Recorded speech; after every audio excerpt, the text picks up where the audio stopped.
Good morning and welcome back to Speech YouTube. The Standard League for the ANZ server has started back up after about a month hiatus, which is totally understandable because Craw was running like a ton of tournaments. So we're back with doing some VOD reviews. For the last 2 to 3 weeks, I've been testing and working on a Phoenix deck. We are now at the end of that, which is to say that I will no longer be working on the Phoenix deck because I simply don't think it is good enough. I think I am constantly disappointed with the results, which is to say that I lose more often than I win, even with trying to refine it more and more, because fundamentally the juice isn't worth the squeeze, right? Making a whole subroutine fire just to get one credit and they trash one card, and it forces you, it doesn't force you, but you're incredibly incentivized to run something like a banner botulus, because if you're going to run regular icebreakers, you may as well just break the other subroutines, because this benefit is not worth the subroutine, or if it is worth the subroutine, you have to like do something really strange, like put a botulus and also hope that the ice that has the good subroutine for you to get through is in front of something that they don't, like they're going to continue putting stuff behind it and that you would want that. And that's just like, that's so many conditionals when you could just run Hoshiko Shiro. So I'm not going to be continuing Phoenix anymore, but we're at the end of what was like a pretty fun journey of trying to work out Phoenix. And so this is the list I ended up on. You've got Banner as the way to get through barriers. Everything else you get through via Botulus. So if they have a scatter field, you have to Botulus it. You've got, well, okay, there's also Devil Charm Aerosaurus, I should say that. But you really want to save those for things that are a little bit tougher. There are some things that Phoenix is happy to see. She loves seeing like an enemy because taking a net damage is fine. Or actually scatter field in as much as, let me move my mic a little bit further back. In as much as Botulus, installing a card from HQ is actually not that good of a benefit if it doesn't end their end. Half the time, or if you proc that like multiple times in a turn, they're not going to have that much stuff to install. And it's not like they always want to install a card from HQ, right? If they have one. And if they don't have one, then a subroutine fires and nothing happens. The ideal scenario. I decided to go into Arnicum. I tried a couple of things. The list I got inspired from wasn't on Arnicum, but I feel like Arnicum I preferred for the draw engine. It's got Time Bomb, which is just super cool. I love Time Bomb as an engine. I'm not going to explain every card.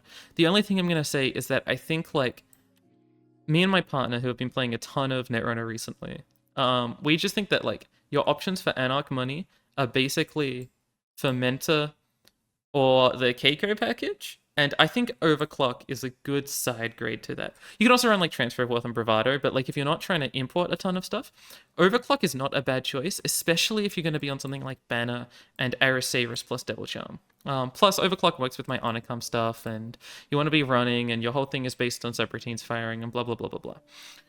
I'm not going to belabor the point with this deck list too much, other than pointing out some cute things that if you're a new player, you might not obviously notice. Like, you might know what some of the cards do, but not see the obvious things. Particularly, Largo and Arnicum have a really interesting combo, where Largo says the first time each turn the Corp installs a card on the root of a server, you may trust the top card of your stack to draw one card. A lot of decks are on this plus Buffer Drive. I didn't end up trying a Buffer Drive thing. I'm not that interested in trying a Buffer Drive thing. But with Onicum, if that card happens to be, like the trash card happens to be an event, now you've drawn 2 cards. And against HB and against Alco, Botulus, when they install a card with their scatter field, will activate your Largo, which can possibly activate your Onicum. This is the list I ended up on. I tried a lot of things. None of them ended up feeling particularly good. One of my favorite ideas was Flux Capacitor. Obviously, the only thing that breaks a subroutine is Botulus, but there's some interesting ideas where, like, you basically find an ice that you're willing to farm, and you just farm it. And that's, like, what you do. You just choose to farm that as your actions. It's not that good. Like, that's, like, a terrible idea. You know, I tried this, like, Urban Art Vernisage Slap Vandal part of it as well. I tried, going down memory lane. Chromatophores at one point. That's kind of funny. I definitely see why I didn't do that very long. You know, I didn't really, it was originally on a Keiko package. I couldn't, maybe it was just like poor draw. I just never ever got anything to work with Keiko because there wasn't enough of a draw engine. And so I had to make the hardware the draw engine. Making the hardware the draw engine meant that I didn't have the Keiko engine. It's fine. We'll go over the game, but in the future weeks, and if you're going to see me at like tournaments, like if you're Melbourne crew, I'm not bringing Phoenix anymore. I'm going to be trying some other stuff. But yeah, this is the list. Let's go over the game. So to do that, I press this button, and then this button, and then this button. Whoa, we're already here. This is the mulligan. Now, for mulligans, typically the way I see it is that with a deck like Phoenix, where it's really, really awkward, basically you need to find your engine pieces, right? Because even if you play your banner and you do something cool and even steal an agenda, you're going to be so far behind because you're going to be clicking to draw to find your engine pieces that allow you to draw. So this is not a keep, fundamentally. You don't have any cards that say draw, and you don't have any cards that say gain money other than this fermenter, which is fine. Now, if you're thinking like, you know, let's draw a line where this is the worst draw. I know I put these little divots, I don't really know why. And this is the best draw. This is probably somewhere in like the center range, which is to say that you can easily justify keeping this hand, and I think it's fine, especially if you think Alco is a good matchup. But I think part of the reason why Alco is a good matchup is because of cards in the deck that aren't these cards. So I would say this draw is like around here, maybe, and I'm willing to mulligan because I'd rather have a game where I'm in this, even if I'm risking a game where I'm in this, because doing that risk for me is worthwhile, because once you're in this zone, you're so much happier, even if there's a chance of going into a little bit of a further down zone. So I do mulligan this, and we get basically like a very similar hand. We do have a draw card, not like a permanent draw card like a Solidarity Badge or your Largos or your Anacarms, but something that will let us see things more efficiently. Like this is just an efficient card that involves draw. We have another Fermenter, which is great. We will need that for money.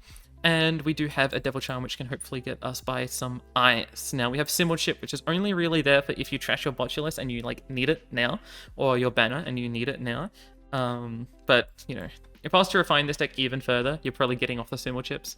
And I mean, well, I didn't say this earlier, but there's like two ways to refine the deck, right? You refine it such that you're actually playing like Phoenix for Phoenix's idea, and you play the best version of the deck with the restriction that Phoenix is the identity. The best version of the deck where Phoenix is the identity is a deck that doesn't care about Phoenix at all, except maybe a single banner and like two Botulus, in the way that a Hoshiko Shiro might run that.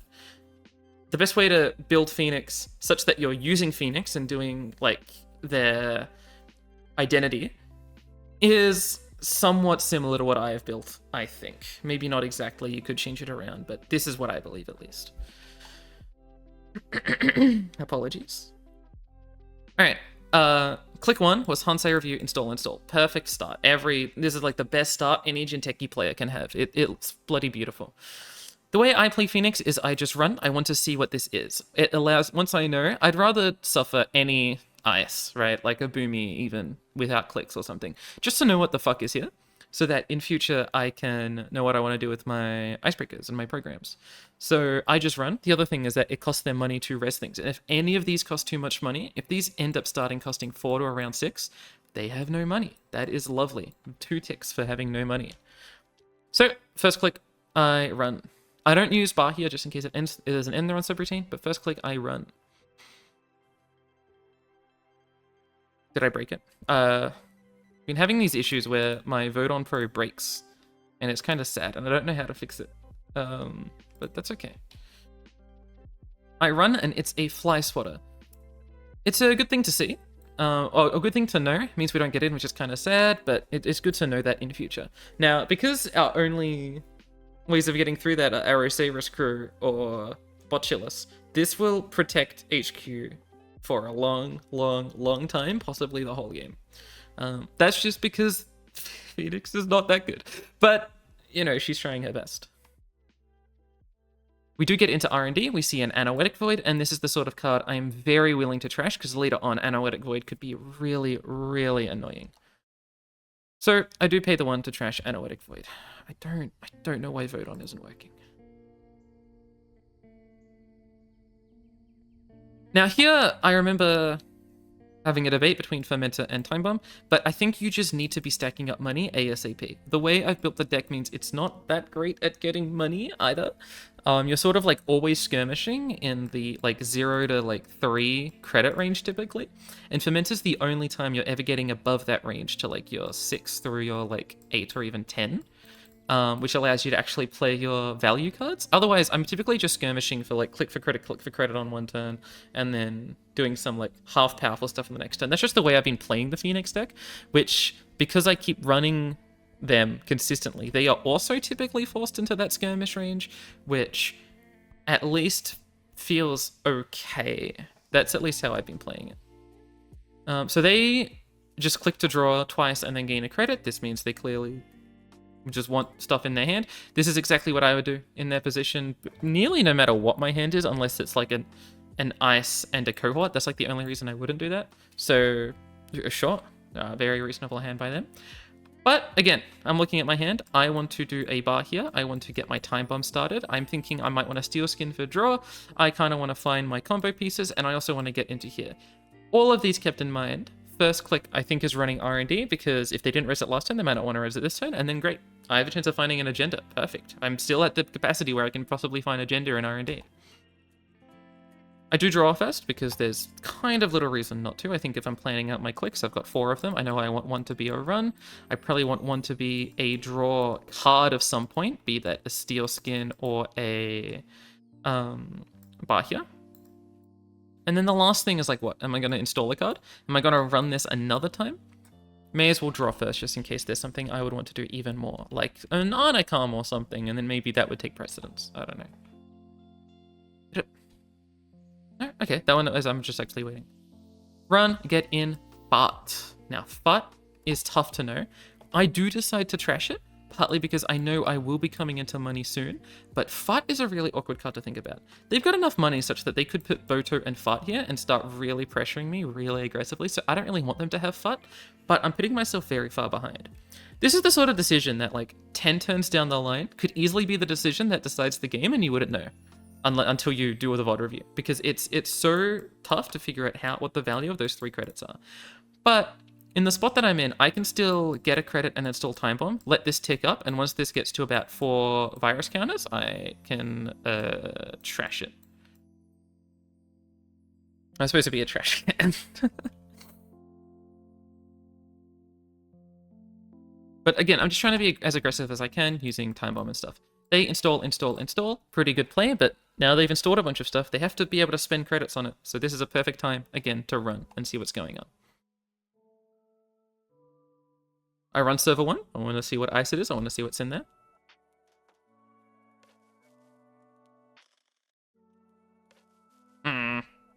Really? Maybe I just need to get a better program than vote on. It's a Scatterfield. This is what I was talking about earlier. Scatterfield, perfect botulus target.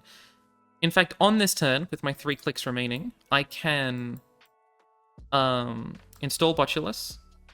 First, I would need to pop Fermenter and then run, and I'd be able to get in, proc him, and see what card is here.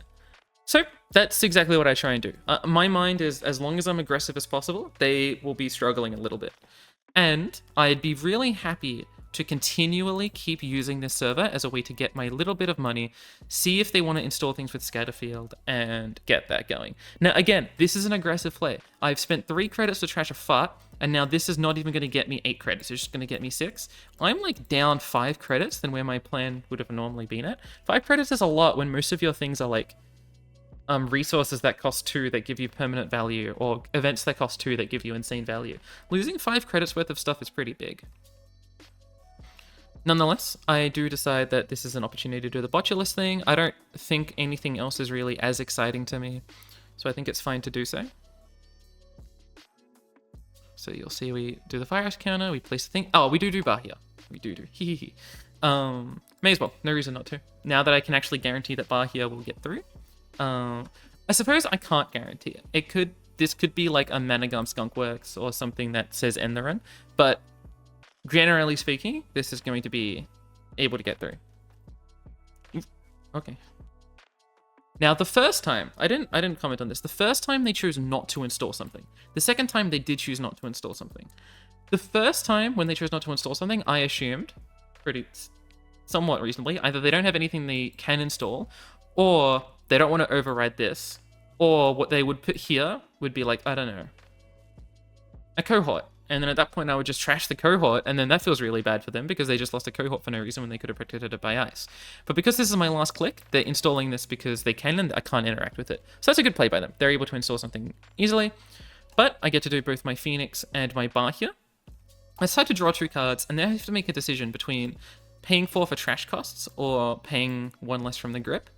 If I was to pay 1 less from the grip, I could install a Cacophony, but it means I wouldn't be able to trash this. And if it's something like a Fart and they choose to install an agenda here, that is really bad. I shouldn't do that, right? Like, that is a very bad case scenario.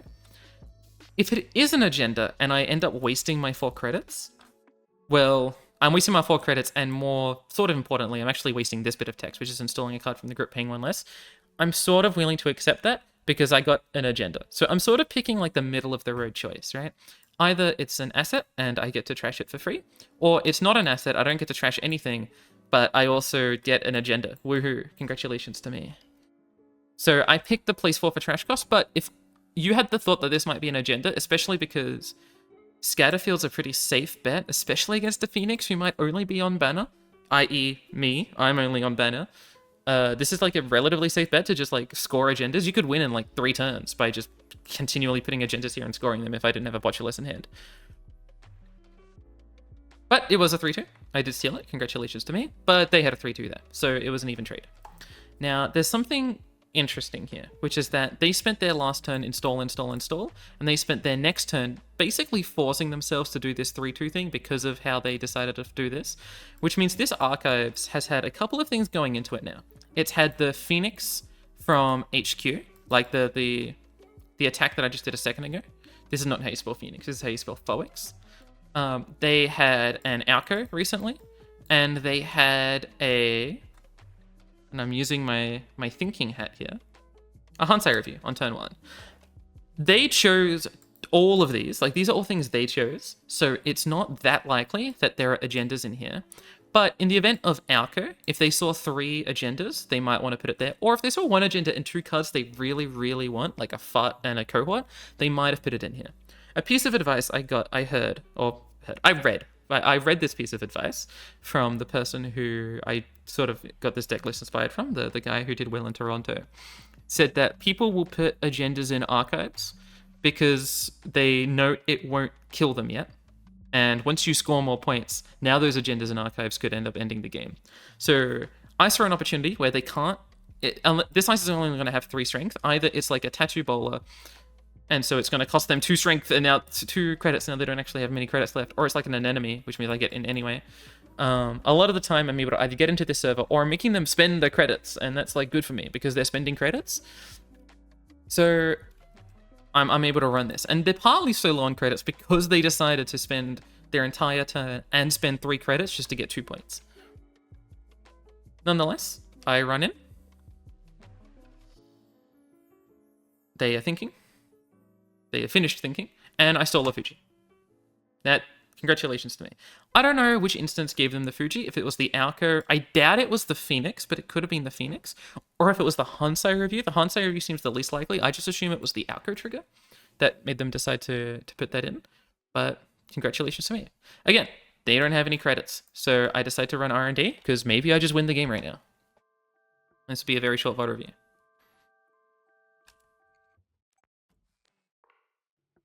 Yeah, I wish I knew why this wasn't working. It's kind of frustrating that this just doesn't work sometimes. I see a Fart. I don't know what to do here. Again, this time, I'm at the same point where I have 3 credits, but I don't have a little fermenter. So what the hell am I going to do for credits here on out? I have to like click for credit just to be able to play something like a Steel Skin Scarring? Am I going to be clicking for credit, Steel Skin, click for credit, be able to play my Onicom, click for credit, blah, blah, blah, blah, blah? That sounds terrible. And now that we already have like a couple agendas out of the game, FUT won't activate as much. And if I find an agenda, FUT basically won't activate unless the agenda only gives me 1 point. So FUT is much, much, much less scary now. So I let them keep the FUT. I want the money, and it's not as bad anymore as it was a second ago, and I don't have the fermenter.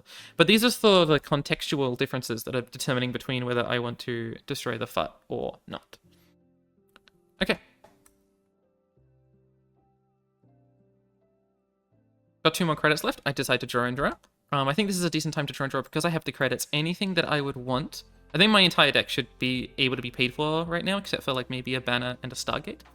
So I want my clean getaways, or my Bahias, or my overclocks, plus like a Devil Charm. Well, I already have the Devil Charm, plus an Aerosaurus Crew, or a Largo, or things like that. So drawing is really, really nice. And I find 2 good cards to draw. These are like very, very high quality cards for me to have drawn. They decide to install something in server 1 and in server 3. They knew the time bomb was going to go off, so there's a decent chance that one of these is a Moon Pool or a Spin Doctor or some other sort of recursion card, because they know that they're about to sabotage some cards. They do choose to get 2 cards away from R&D. It's worth noting, by the way, I haven't mentioned this yet. When Phoenix forces the Corp to trash a card, it is the Corp trashing a card, so it still procs Alco. I still think Phoenix has a good matchup into Alco, just because Phoenix is good into Junteki asset spam damage in general. Net damage is like one of the few subroutines Phoenix likes to see, and you're on all of the strike funds and Skillskin Scarrings that you want to be on. But it is kind of funny that Alco specifically gets a little bit better with Phoenix. I just think it's worth quickly mentioning that. But they install, and I think they gained a credit. Yes. I still get to do this thing to gain myself a credit, and I can even use one of these events if I wanted to see what was in here, which is probably a good idea to do. I could also see what's in here, I could see what's in here, but I think this turn, I've got run events, I want to run, we're running, it's running time. I'll show you what I do with this turn. First, I go into Archives. They use Spin Doctor. Then I go into R&D, I see a hedge fund. Then I think. Then I draw, and then I do clean getaway on a remote and see a moon pool. I have rewatched this game now twice in preparation for this VOD review. This is the turn I'm least happy with, and I think I'm least happy with it for a ton of reasons. And I kind of want to go over those now. What I do with my 4 clicks, and this is something I talked about in the last time I played, I think, actually. I run 1 server, I run 2 server, I run 3 server, and I draw a card. I want to get the information in all 4 of these servers with the acknowledgement that if there is a Spin Doctor in the midst, running Archives is information on these servers, provided there's a Spin Doctor because they use the Spin Doctor, provided that there are agendas in here, which is the expectation / fear / etc. So with that in mind, there's more value to be gained because I want to use the Clean Getaway and the Bahia bans. Hopefully, in theory, these 3 runs would be more value than just the run itself, because I have the capacity to make them more valuable with the Bahia and the Clean Getaway. Now, obviously, both of those cards have conditional text about being successful runs. So the fear would be, I run this, it's a Tattoo Bowler or a Fly Swatter, and then I can't get in, and then I've lost the extra value.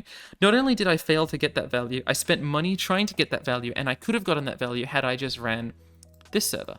But if this was a Spin Doctor, then it wouldn't have been a successful run. Or if it was a Moon Pool or something else that RFGs itself before I access it, it wouldn't have been a successful run. Now, if it's a Moon Pool, it's probably a good trade because I have to spend 3 bloody credits on it.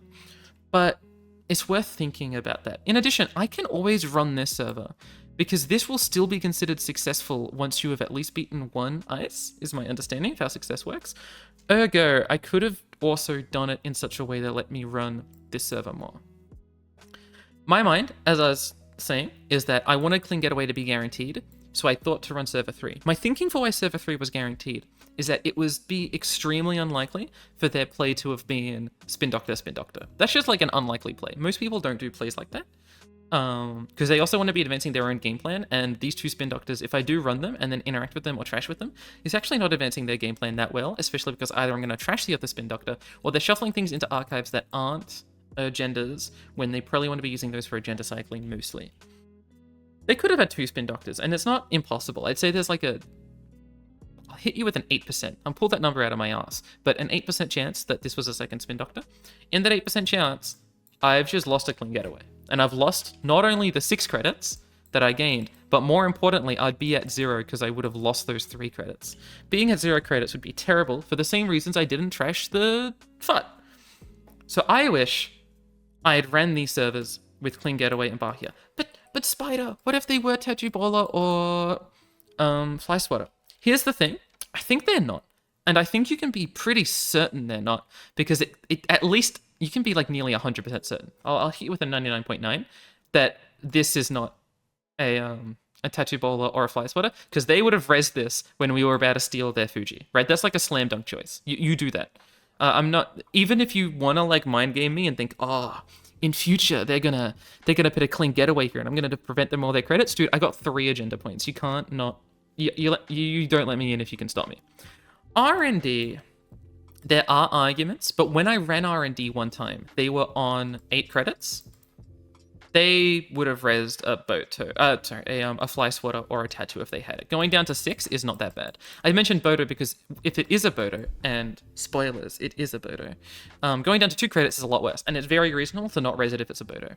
But since we know these aren't Fly Swatter and Tattoo Bowler, and as a general rule, it's very unlikely for it to be other in the run ice. I think these are nearly guaranteed. And since they're so guaranteed with information that I gained in the last couple of turns, I should have click 1, sure, Clean Getaway on this server, and then click 2, Bahia bans on this server. And that way I would have been able to draw 2 with the Bahia. I may have been able to install something like a Cacophony, which would have set me up so well in future. This is a turn where, had I just used my foresight instead of my general ingrained beliefs, I would have done a lot more. Because it is generally, in my opinion, a good decision not to use your conditional events, especially when you're not on that many conditional events. I'm only on 4. I'm only on the Bahia and like 3 Bahia and a Clean Getaway. If you have conditional events, don't run into things where you don't know the consequence of the condition, right? You don't know what'll happen. You don't know if the condition's actually going to follow through. And I do have an instance where it is literally guaranteed that it'll follow through. But I should have used my backing information. That I have information about this in reference to when they could have rezzed it and didn't choose to, in a pretty strong way. Like, actually quite strong, with especially with reference to the Fuji, but also with reference to, like, the multiple R&D accesses that I've done. They would have rezzed that. They know I want to access R&D. The first opportunity they have to rezz that, and it's, like, not a debilitating play for them, they should do so, and they didn't, if it wasn't debilitating. So either it was debilitating, or it's not there.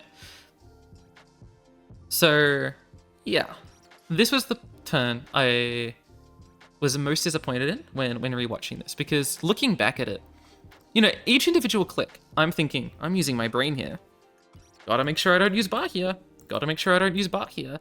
But I want to make sure I've done Clean Getaway this turn, and I still want to know what this is. So, whoop, I've learnt everything, and may as well click to draw. Always click to draw. But that's just not a good play. That's just not a good decision. Like, I Clean Getaway, I Bahia, I have 4 credits. I get the capacity to install maybe this card for 1 less or this card for 1 less. I get to draw 2 cards, including a Steel Skin or whatever we draw next. And we still have an extra click, because I didn't click to draw. So I could click to draw again, or I could run something else, or whatever. It was an unfortunate turn. I'm very upset with this turn, or disappointed. They used this turn to get a ton of money. They do a hedge fund, they do a Hansai review, and they clicked for a credit, right? So that's not the order they did it in. They did it in the other order. They clicked for a credit, and then they did hedge fund, then they did Hansai review. But now they have a ton of money, and now I'm at the position where no longer can I say if this is a Boto. No longer can I say this being a Boto is not a concern for me, because they would raise it if it's a Boto, and so running into that is not a good idea. Same with this. Maybe this is a Boto, because that's what I do when I play Jinteki. I put big ice in front of my archives. It's very good. So I'm thinking 2 agenda points versus 5 agenda points. I can stall. I can wait. I can try and set things up. So that's what I decided to do. First click draw. Then immediately I draw a banner, and I'm like, hold on. Let's apply pressure. This is not the right play. I do think I should have just accepted more. I'm like so pressure pilled that my mind is always like pressure, pressure, pressure, pressure.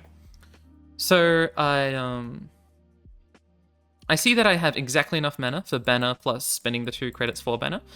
So I think let's get into R&D. Let's force them to spend more credits. Let's make them feel bad. Let's continue doing the pressure thing, because my last 7 turns have all been pressure. So if you continue doing like the same thing over and over again, as long as you can do it more than they can defend doing it, like you've just got more pressure arrows and they've got anti-pressure arrows, you win the force trade. Unfortunately, I don't think that's what I'm doing here. I think I've got to accept that I'm in a position where that's not the mindset I need to have. That's a valid mindset to have in playing card games. That's not the mindset I need to have. The mindset I could opt to have, and in fact I think is a better mindset for the moment, is thinking in a sort of, they just need to do more than I need to do. So I should set myself up such that I am, currently, let's say each play I make has a 20% chance of getting me an agenda. That's a bad argument. Let's say each play I make has like a 5% chance of getting me an agenda. And my idea is that, I'm just going to do 15 of these plays, right? That's like fine. That's like something I can do if I just continue playing banner and run. Then I click and then banner and run and then blah, blah, blah, blah, blah. Or I could continue drawing and gaining credits such that I only need to make 3 plays. Like 3, by plays I mean like runs, basically. It's slightly more ambiguous than that, but like runs or sabotages or whatever, that all have like a 40% chance to win, which is something you can set up if you just continue running and clicking and stuff, right? This is what makes the Netrunner game feel so interesting when you're in positions like these, is that you can either take this pressure play of like continually just trying to click on like, run 15 times, maybe 4 of them are successful, or 5 of them are successful, and you see if that's the card you want. Or you click to draw and set up like a massive rig because you're so far ahead. Still pressuring them, right? You wouldn't not want to pressure them, because otherwise they will also be quicker in setting up, right? You want to make it so that when you're doing a run, you're costing them more than they're costing you, or you're costing yourself, I suppose.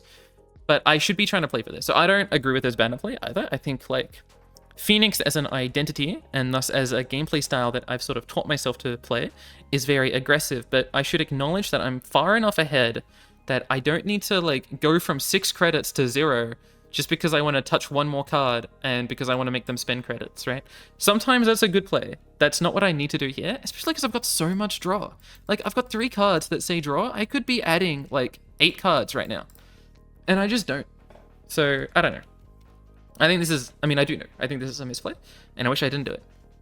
But we did do it, so let's continue. By clicking on this thing. Now, we ran R&D, and they raised a Boto. Importantly, banner, 5 strength. 5. Boto, 6 strength. Now, which one is bigger than the other? This one's bigger. So I can't get through, which is really sad. I take 2 damage, that's fine. It'll hit a steel skin, that's okay. But it means that I can't get into this server, and I'm no longer on leech. Now, there are 2 ways to get into the server. Only one of which I thought about ahead of time, which was that you've got 2 ways. You've got your Devil Charm, which can reduce the strength all the way to 0 so that you can just get through. You've also got your Arusaurus, but like the first text of Arusaurus. Take a tag to reduce the strength of something by 2, which will also work. At the moment, all I'm thinking about is Devil Charm, Arusaurus as a combo. But fundamentally, when you're including Banner, and this is not something I'm thinking of at the time, what you've got is you've got Banner, you've got Aru, and then like the bottom text, so text 2. You've got Aru text 1, and you've got Devil. And you basically can get in with either this,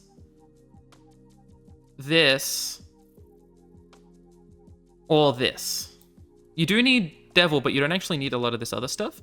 And it's worth keeping in mind that this text on its own gets you through this. The fly swatter.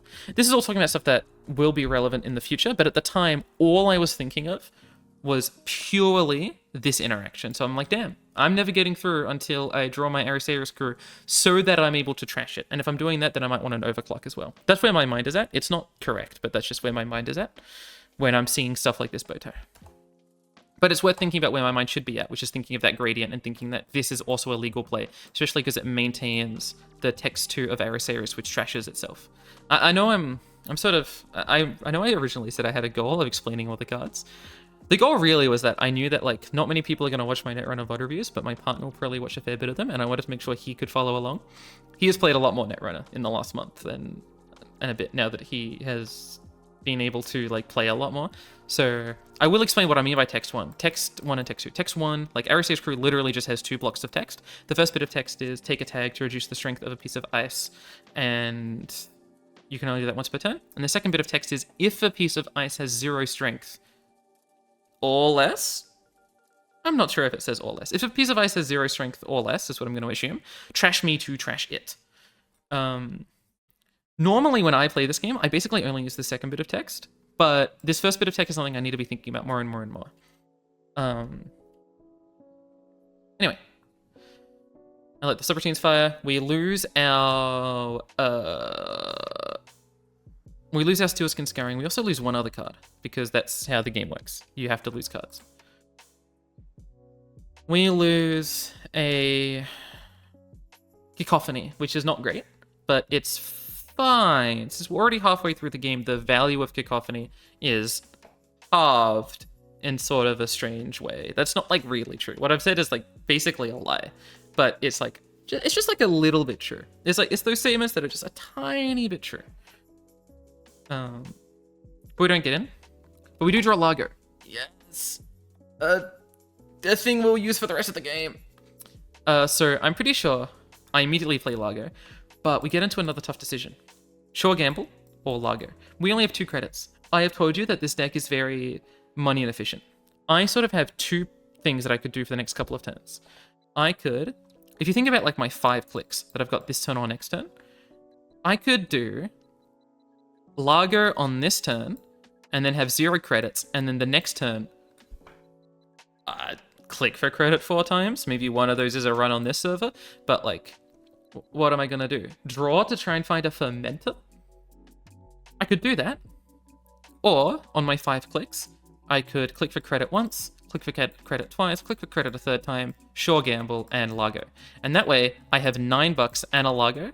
The only benefit to this line is that Lago comes down 1 turn earlier, which is, if they install something, +1 draw, and then, like, a 4 in 30 chance, I guess a 4 in 32 chance, which is a 1 in 8 chance, of trashing a card that has a benefit when trashed. 3 of those being money. This is, like, part of the math, but it's not a strong part of the math. So you're looking at these 2 choices. One is by the end of next turn, I am in an amazing position, and one is by the end of next turn, I'm in a very bad position, but at least I got my Lager for 1 turn earlier. So obviously I picked the one where I do the Lago this turn. Now, this is a misplay. I shouldn't have done that. I should have used my foresight and my ability to reason ahead of time, which came free with my fucking existence. But I don't do that. Instead, I see the funny Lago, which I've been looking for the whole game, and I'm like, oh, Alco, they love to play assets. I'm gonna play my Lago. Not a great play, but maybe, just maybe, you'll hit the strike fund. And if you think about it, always continue digging. You'll eventually hit diamonds. It's at least like a little true in Minecraft, but it's not necessarily true in Netrunner. So I play my Lago. They do a hedge fund. They install something in a root. I lose my raindrops cut stone. Now, I do draw Aerosaurus Crew. You shouldn't besmirch the name of draw. The one draw is kind of nice, but it's not worth the fact that my next turn is terrible. Like, I have 0 money now. They get to install. What the hell am I supposed to do? Oh, by the way, I should say, when we ran this, it was a moon pool. I think it probably went a bit too quick. This is a moon pool right here. When we ran this ages and ages ago. This right here is a moon pool. Okay. They install. They know I can't trash things. They know that this is like gonna work out really well for them. In fact, then they decide to res a FUD. That doesn't mean this is an agenda. It's an agenda. Okay, to not make a joke here. This doesn't actually mean this is an agenda. In fact, this is like a decent bait. Like, this might not be an agenda, and they know I can get into this really, really easily. I put the Botulus here. But it can also be like a 1-2. And it does 6 damage. Like, I go to 6 and I take 2 damage. That is unlikely, but it is possible. I see this, though, and I'm like, I can click for a credit, or I can run and gain my Phoenix credit. Like, this is one of the few pieces of ice where Phoenix actually does feel good. This is actually an instance where Phoenix does feel very, very good. So, I run.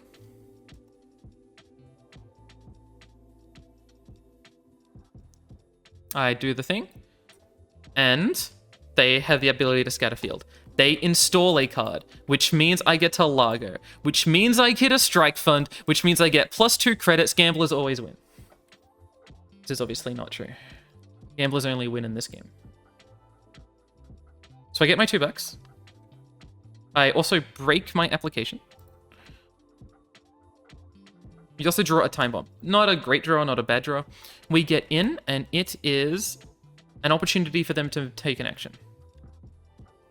I managed to break it again, man. Yeah, excuse me? Sorry. I do apologize for technical difficulties. It is a cohort. Because I gained those $2, I'm actually able to trash it. Cohort's a pretty important card to trash. It gives them an outgo counter every single turn. It gets them $2, and to see a new card every single... You can't let them have a cohort. So I trash it. And I'm very lucky that I hit the strike fund. But we're back in, like, not playing Sure Gamble land. But I think this is worth it. I think, like, accepting that my next couple of actions are still going to be kind of bad, but to prevent them from accessing their cohort is worth it. So that's what I decide to do. I do trash the cohort in the end. I run server 5 to see what it is. It ended up being a Spin Doctor, so I'm glad I ran it just to force them to do it. They actually didn't have to do the cycle of the Spin Doctor because I can never trash it, but they decide to anyway. Maybe the cards they put in, they wanted to see more of, because they did choose 2 unseen cards. That doesn't mean they were agendas. And if they were agendas, they could have been like the 1-2, and if it's the 1-2, they get to do the funny FUT thing.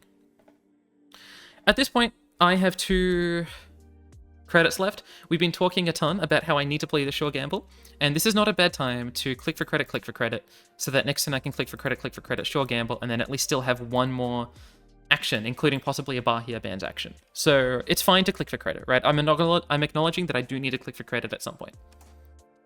So I click for credit, lose my time bomb. Out of all the cards in my hand, it's the one I'm least interested in. And as I've alluded to, they simply do the 2-1 thing. And it hits the Sure Gamble. I am punished. I'm punished for waiting so long. However, if I had done the other thing, and I hadn't played Largo, and I had ran this anyway, and tried to trash it, I wouldn't have gotten my $2 from Thingo. So if you're thinking about it, Gamblers still kind of prosper. But anyway. I lose my Devil Charm and my Sure Gamble. The Devil Charm also kind of sucks. So now I've got 2 Aeroceros Screws, but no Devil Charms, which means, again, can't get through this. Now, I can get through this and have another Aeroceros Screw around if I want to, but that kind of sucks. That doesn't feel great. They also install a card here, because what the 2-1 lets them do is find a card from here that was face down and install it wherever they want.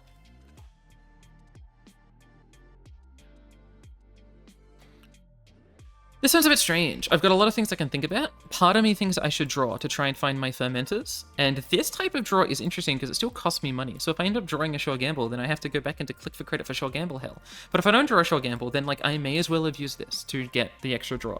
So it's a little bit complicated. And I don't fully remember what I decided to do this turn. First click, I decide to Bahia Bands this. I think this is logical, actually. I forgot this is one of the legal plays.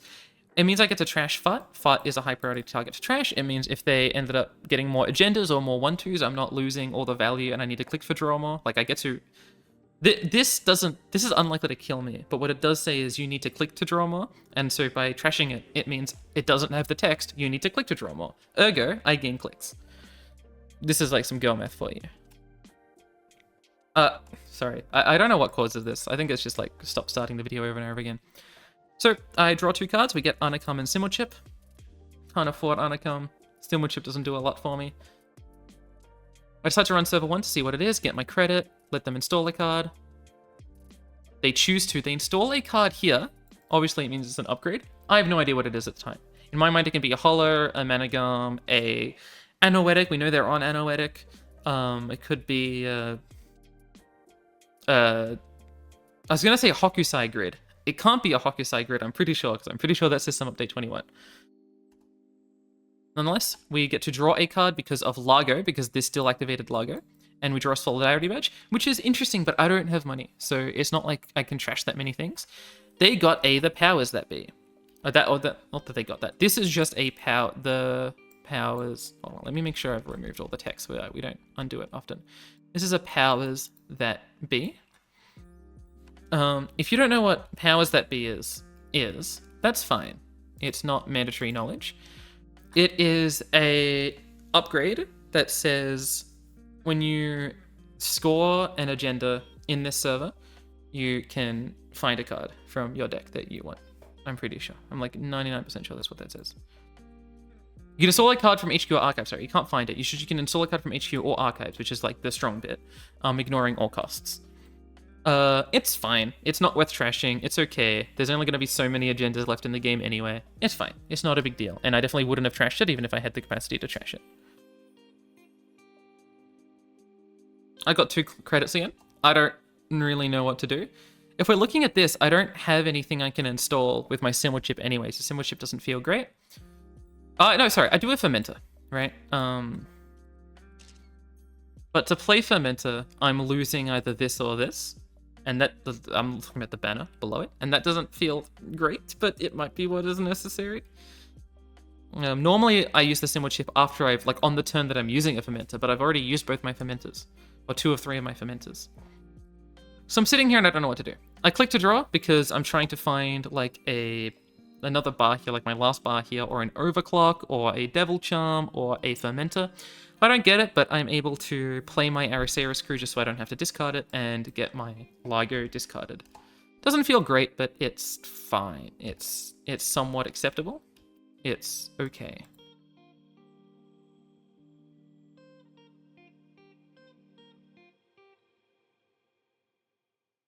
They think for a little bit on their turn, as they're allowed to do. They install a card, so I get to do the funny Largo thing. We find a strike fund. Perfect. This is money. This is credits. This is gaming. They install another card. We lost our Mimi.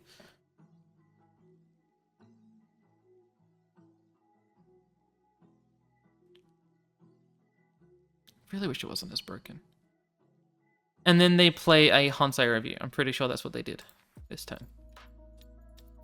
Okay, this was another turn that I thought was really interesting. Now at this point, I really want to like articulate what our win plans are, because we have a couple of ways of winning or thinking about winning. First off, we can just like hope they put an agenda here and we're able to access it. But they know that we're pretty likely in the next couple of turns to be able to access agendas. So they have to shell game us or do like some Moonpool combo stuff on us, or put an ice and like a protection upgrade, maybe like an Anoetic Void in front of it. They need to sort of set something like that up. Otherwise, we will just access it, because I keep running these servers and they don't have a lot of ice in their deck. We can speed up the process of trying to win by running one of these three central servers. To get through this one, we can just use Banner plus Arisaris. I don't know this at the time, but we can. But in my mind, to do this, we need to draw our Devil Charm. So we should draw our Devil Charm. We can also get through this, but if we want to get through this, we want to make sure that, like, they're not... If they choose to Moonpool defensively, like, the idea is that we do this, it's pressuring them so that they're forced to Moonpool. We would want to make it such that when they Moonpool, they're not able to advance stuff anyway that I can't then access.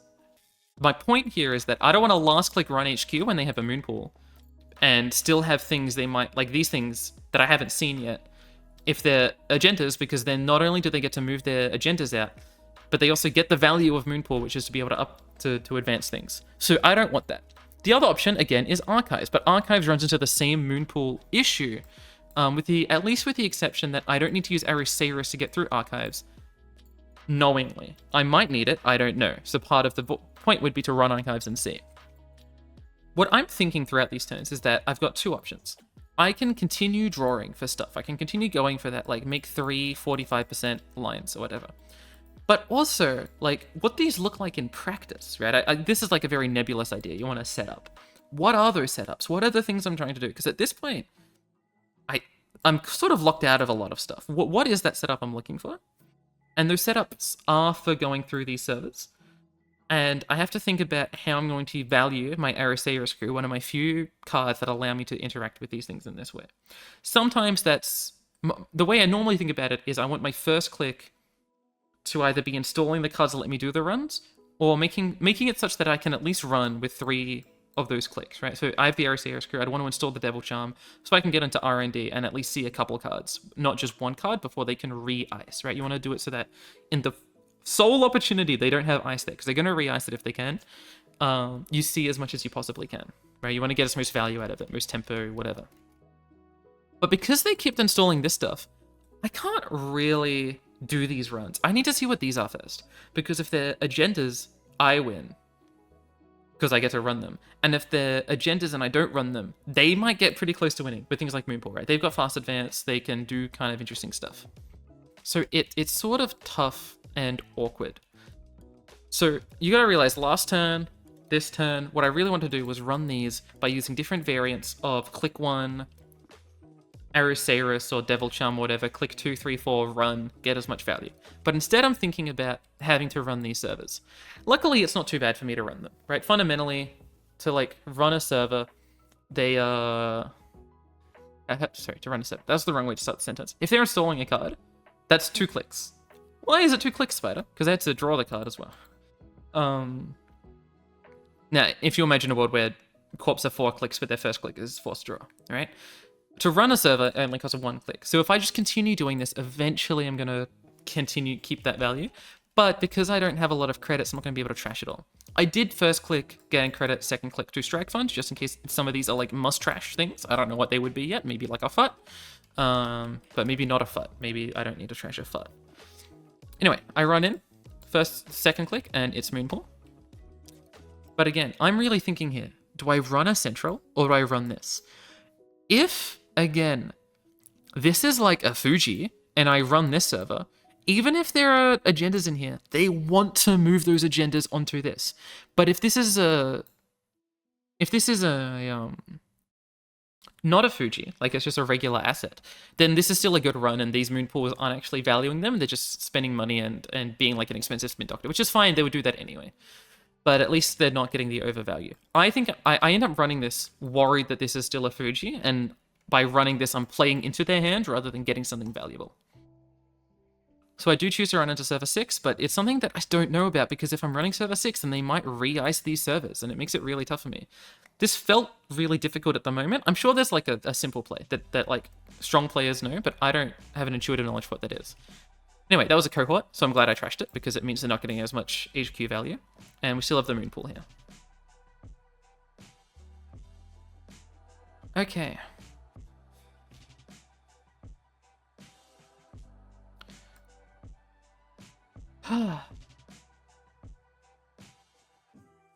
They install a card, we get to Largo, they install another card, and I think they must have just drawn. Yes, they just drew.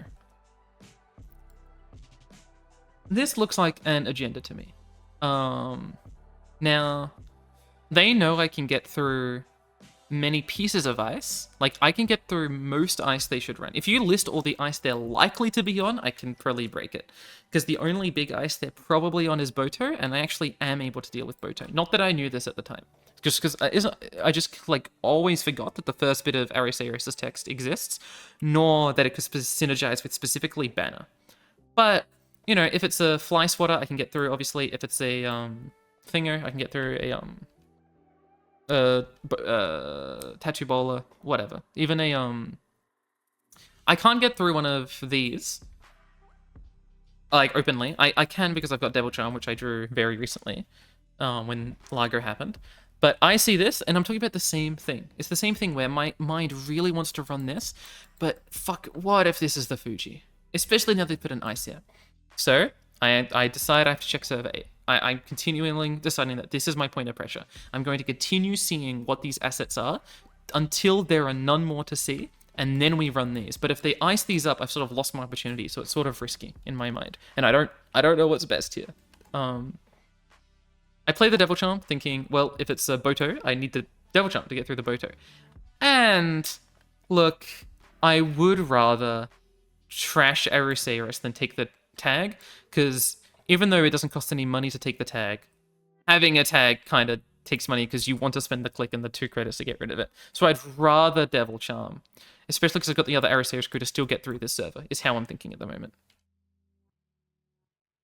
It is a tattoo. I see tattoo, and I'm fucking fantastic.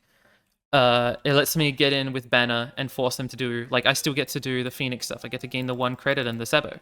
Well, not the fake Sabo, the trashy card from hand. So I'm feeling great. I'm feeling fantastic. I don't use Devil Charm. Yep. I go in. And nope, it doesn't happen. In fact, you'll see me chat about this in the chat. I thought I was supposed to get my 1 credit and my Sabo.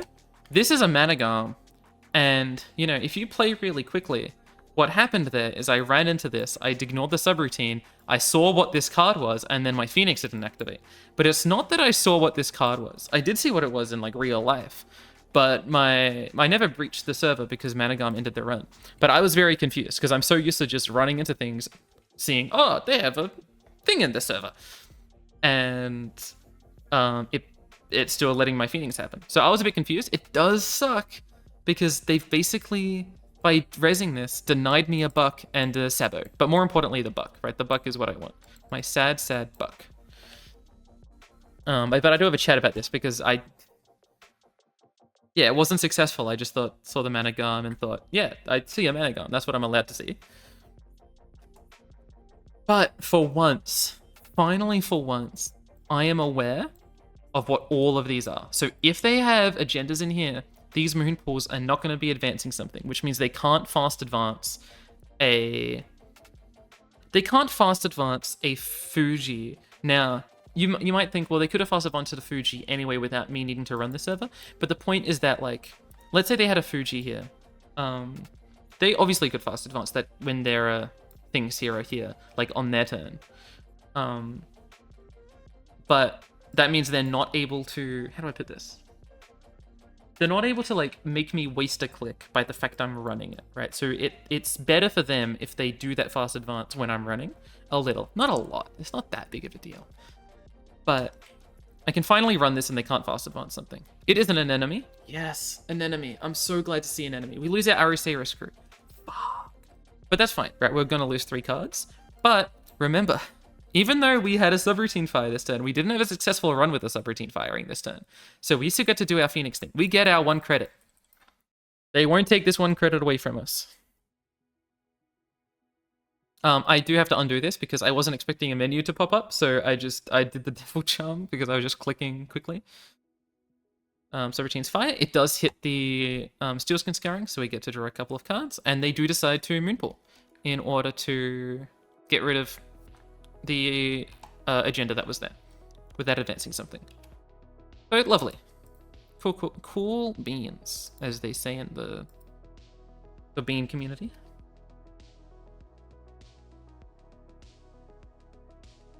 And they put a FUT. They reveal a FUT from hand. Which I suppose that means they actually got rid of it from hand. Interesting. No, not... Yeah, interesting. Maybe that's what they did instead. They do get rid of the ice and put a new one in that in my mind implies a little bit of a Boto. But, you know what? They didn't install anything. So I can finally overclock this server. And now that I can overclock this server, I'm trying to plan my turn. And now that I'm planning my turn, I have finally realized the squares. I finally realized that I can just take the tag to get in here. And this realization blows my mind. I'm like, whoa, what? So, we'll see what happens on turn 11. But I start with the overclock. I do the... But, you know what? I still do the Devil Charm. In the end of the day, I'm still getting into this server, and at least I'm not having to take the tag. But at least I learnt this. Like, this is the moment that I remember I learnt it. This is the moment that Walter White becomes the Breaking Bad, or whatever the quote goes. So we do get in, we use our Devil Charm just to make Banner be able to deny the subroutines. So it fires, and then we steal the Fuji and we win. Good game. We don't know, I don't know where the agendas were, but it makes sense that, like, that could have just been the Fuji they just shuffled back in. Look, if they're on the 2-1s, that means they're probably on something like 8 to 10 agendas. That means there were like 4 in these 10 cards. Somewhat likely to find them if I'm going to see 1 card here and 1 card here. And if I don't, they're going to have to re-ice these, or I guess I get to run in again and possibly try and see them. And we see what happens with the re-icing, right? I mean, the re-icing actually locks me out because I've gone through both my Arusaurus screws and both my Devil Charms at that point. So I did win on probably what was my last thing, but they had a bad draw, and I feel bad, but that happens sometimes. So yeah, that's the Phoenix deck. This is a matchup that is a good matchup, so it'll look a lot better than it normally does. If you fight like anything else, it's like really bad. If you're fighting, like you can get through Meshniv, Maskirovka. Maskirovka's like a decent ice for you to see, but if they have like a drafter, you lose. You can't do good in through drafter, even if you botulus one of the subroutines. Doesn't feel great. If they have a fly swatter, if they have more than one fly swatter, like I didn't breach HQ a single time that game because they had fly swatter. And if they just put a fly swatter in our, like, you know, I would have to use my RCH gray. I only have 2 of them. If they have 3 fly swatters, the game's over for me. Which is sad, and that's why I'm not playing the deck anymore. But had a good time learning it, and this was a decent send off. Then I took this like a day later to like the meetup, and I didn't win a single time with it because the Phoenix deck is not that good, unfortunately. But that's all. I think that's all I wanted to say. So goodbye.